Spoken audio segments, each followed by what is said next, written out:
Welcome back to the Dividend Diplomats YouTube channel. You've got Bert, the Hurt, and Lanny, the in the flesh, guys. We are here on a Monday night recording that it's going to be released on a Thursday. And we're here to talk about three bank stocks. Yes, we're dropping the B word, not banks, guys. Banks. Yeah, these bank stocks may grow 1,000,000% by the time you watch this video. I'm kidding, everybody. We're just joking around here. But in all seriousness, subscribe to this channel, give this video a thumbs up. We want to talk to you a little more topical of what's going on in the news. We've talked about banks we've been buying. Well, you can check it out in one of our last purchase videos. Everything, but banks continue to dominate the headlines, and for obvious reasons, with everything that went on with Silicon Valley Bank, with Signature, all the crypto banks, all the deposit conversations, what's going on. There's just a lot of banking news, and it's going to be critical to the economy going forward for the rest of 2023. So that's why we're going to sit down and chat with you about three of the biggest banks and just check them out and have a nice discussion about each one of them. Yeah, and then Bert, I know recently today here on April 17th with the news of M&T Bank, State Street, and Charles Schwab with the outflows of deposits from there, sent a few of those stocks tumbling early, but then I think a bunch had recovered. I know State Street still finished down about 9%. But guys, we're talking about the too big to fail banks, the big banks that people actually probably flock to for safety during the banking crisis or the banking contagion. There was J.P. Morgan, Wells Fargo, and Citi, and Q1 releases have occurred during this week. Really around April 14th. So three of the bigs released earnings. Yes, Jamie Dimon came in with said, "Hold my beer. This is how we're doing." And well, actually, he was chugging down Miller Lights, and we'll actually find out where deposits flock to, as well as how much money these big banks still made despite all of the news and headlines that happened during that first quarter. Yep. So I think that's going to be critical, especially for these institutions, because what happened in the wake of Silicon Valley Bank, it wasn't just customers pulling deposits out of Silicon Valley Bank. It spread the contagion to all the other banks, to all the other large institutions that were similar sized. And where did they go? The deposits looked towards the too big to fail institutions, the ones that where the government has shown in the past they were going to bail them out if needed. So they were looking for that layer of safety. That's the three banks we're going to be talking about. That's why we're discussing them here. That's why they're going to be so critical to this conversation going forward. That's the ticket, guys. So we're going to be looking at the dividend diplomat stock screener, the price to earnings, the payout ratio, dividend growth, dividend yield, but we're going to look at the price to book ratio as well on the three big banks. And it's going to be pretty interesting to see where they all end up. Today, guys, we're talking about JP Morgan Chase, Wells Fargo, and Citigroup. Ticker symbols are JPM, WFC, and C. Bert's like representing Cleveland with the C blocks. Let's go, Usher style. What a reference there. So we'll run through the screener. We'll just hit that up quickly. We'll talk through them, and then we can talk about some of what's going on in the earnings releases. And can't remember if you mentioned this, but I'm going to reiterate, we're also going to talk about that price to book ratio, which is the valuation metric for each one in there. And we talk about that in the banking sector, that's specialty. So we'll throw that in there too. Let's kick this off with JP Morgan. Let's run them through. The prices, again, are as of April 17th. So JP Morgan's price to close was $139.83, forward EPS of $12.87, PE ratio 10.86. Yeah, pretty low PE. I know we've been seeing banks really in that 8 range. So I'll have to see how the other two really do. Dividends are $1 per share per quarter or $4 a year. So that payout ratio is extremely safe at 31%, not going anywhere. But Bert, Jamie Dimon says, let me grow your income. Because what does that growth rate look like? 13.56% 5-year average growth rate. And they've increased that dividend for 12 plus years. They still found a way to grow it even during the pandemic year, which seems to have tripped up many of the banks that we're going to look at in their dividend increase streak. That's right. And their yield is pretty solid too. It's at 2.86%. So guys, pretty well-rounded bank here. Under 11 PE, 31% payout, 14% growth, 12 years, almost a 3% yield. Yeah, so let's look at the price to book quickly. Typically, the price to book, we look for an undervalued bank to be around like 1.1x. That was kind of before the banking crisis. So that's obviously probably skewed down a little bit in the last month. So you're probably going to see a lot of banks that are trading below their book value. JP Morgan's like, forget about it. We're going to be trading at a price to book of 1.48x. It's beautiful. Yeah, definitely one of the higher price to book values we've seen in the banking industry, guys. Yeah, but think about it, because so we're going to talk through their earnings release and you're going to see something. There's a reason why they're trading at a premium. There's a reason why.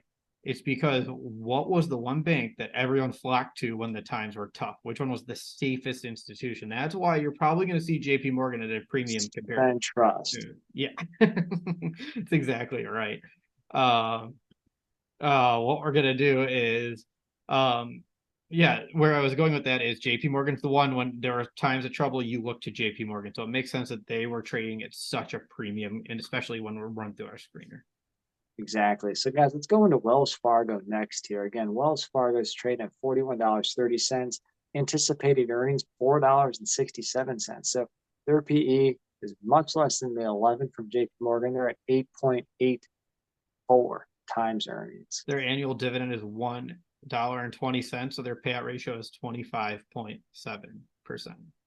Pretty low. Obviously, when you look at a 5-year path for Wells Fargo, only a 2.6% on average because they're just getting back to dividend growth from dividend cuts, dividend slashes, dividend pauses, you name it. Wells Fargo has pretty much been through it all with the negative news and everything that's happened there. So 2.6% on the growth rate right now, 5 years. Yeah, their yield's 2.91%. And the reason I'm laughing is because it just feels like this is NBA playoffs, so I'm just going to throw a basketball reference out. It just feels like that player that's like Dwight Howard. Yeah, I was going to say Russell Westbrook, someone that's like 3 for 20 that just can't buy a bucket. Like that just seems to be like Wells Fargo. They can't. Or Dwight Howard, they just can't stick with the team, or Russ Westbrook, who lately just can't stick with the team. That's true. Yeah. Yeah. It's just like they can't catch a break. Like nothing seems to be sticking for Wells Fargo. It's every time you think they're turning it around, they're like, here's this controversy. Oh, we violated this law. Now we're having a setback. It's interesting. But that's why they're not trading at a premium like JP Morgan, and their price to book is at 0.96x. So they're undervalued probably for a reason, especially compared to the GOAT in the sector, JP Morgan. And guys, just to rewind the tape, JP Morgan is up about 9% the last 52 weeks. Wells Fargo is down about 12.5%. JP Morgan's about $410 billion by market cap. And Wells Fargo is about a little under half of that at $156 billion. These market caps are so large for the banks, especially compared to the other ones. So yeah, because what we talked about, Huntington was in the teens, and Huntington's still a top 20 bank. It just shows you the size of these like massive banks compared to even the next tier slightly down. All right, Citi, the last bank on here, ticker symbol C, price $49.69, EPS 581, PE ratio 8.55. Yeah. Hey, tomato, lower than Wells Fargo, though. Come on, it's a triple threat match. Who's going to be the last one standing here, guys? Because that dividend per share per quarter is 51 cents, so per year, $2.04 for good old C/Citigroup. That's a payout ratio of 35%, so a little bit higher than JP Morgan. Yeah, 5-year dividend growth rate's 14%, although they have not increased their dividend since the pandemic. They were one of the few banks after the pandemic that didn't increase their dividend. They held it firm. But that's got to speak to some of the volume of what they were doing, because I think they went from 16 to 32, 32 to 45, 45 to 51. So they had a few massive years. We're talking one was 100% growth rate, and then they just kept climbing that ladder, and they were reaching for the belt. And then that pandemic happened. They got speared like Edge did during the TLC match. Yeah, and you see that because that's reflected in the yield. Your yield's 4.11%. So it was already high going into the pandemic. So that's why they didn't feel the need to increase it. A lot of their peers had dividend yields in the high 2s, low 3s, were catching up by increasing that dividend post-pandemic. Citi was already up here, so they didn't feel the need to go ahead and increase that divvy.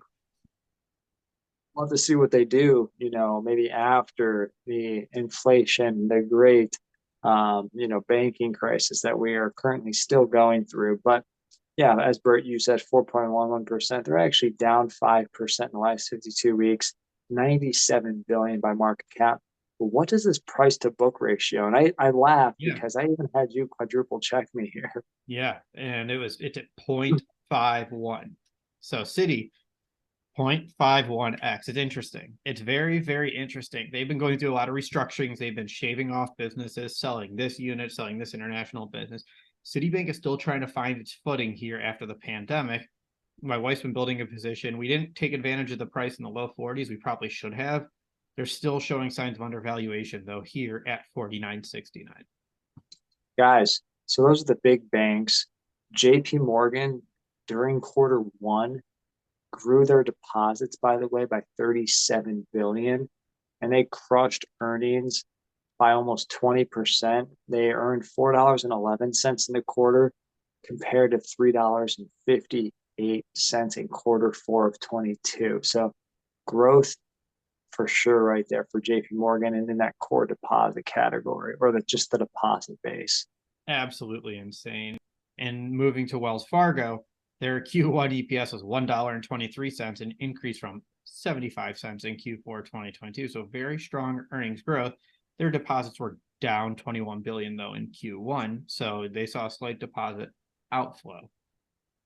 Well, Citi, they also had deposit outflow of about 35 billion. But again, these are small numbers when you're in the trillions on deposits. So again, they were down 35 billion. When you actually think about that, 35 billion left the institution into other institutions. You could have pretty much said, hey, everybody from Citi just went over to JP Morgan. I'm kidding. Yeah, that is bigger than a lot of the banks we have in our portfolio. Probably bigger than all of the small community banks. It's sad, but it's true, and that's why people flock to these institutions when the times were tough. Even though they are showing that deposit outflow, it's still such an insanely large deposit piece, and probably a lot of those deposit outflows weren't necessarily customers leaving Citigroup. It was just people that were above their uninsured deposit limit spreading their love to other banks there. So they might not have even been losing customers, but were losing deposits because customers wanted to make sure it was lined up amongst different institutions. Spreading love. That's a really good way to say it.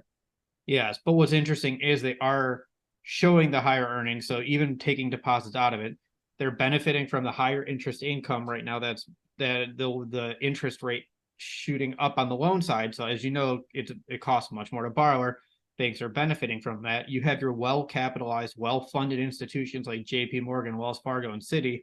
Unlike other banks that need the deposits, they haven't felt the need to increase their savings rates or their CD rates as much. So they're getting a very nice spread there on the funds that are sitting there as deposits, plenty where other institutions haven't quite benefited from that same spread. So what do you guys think about the big banks? My take right now is, I love the community bank space, so I'm kind of still pretty heavily invested in there. Mm-hmm. The only big bank we have is in my wife's account, and that is Key, Key, Key. So we actually, I'm currently not buying any of these three big banks, but I would say Citi probably offers you the best current value right now. Yep. And my wife owns Citi. We own Huntington and a bunch of other banks that are much smaller, but those are the two largest ones we own. Citi does offer great value. There is no doubt about that. They offer the higher yield, but they are working through some of the restructuring. So keep that in mind. They are at an undervaluation compared to for a different reason. But I also understand why people would just say, I want to just own JP Morgan. You're never going to go wrong buying them in your portfolio too. Guys, let us know in the comments what you think about the banking industry. Did you like JP Morgan, Wells Fargo, or Citigroup's earnings releases? Are you buying any of the big three here on this list? Let us know in the comments below. If you haven't already, subscribe to the channel. Give that video a big old-fashioned thumbs up. Let's go. And let us know too, do you want more news-related investing videos too? We'd love to hear your feedback on that. You're either with us or you're against us. That was Bert and Lanny from the Dividend Diplomats. Over and out.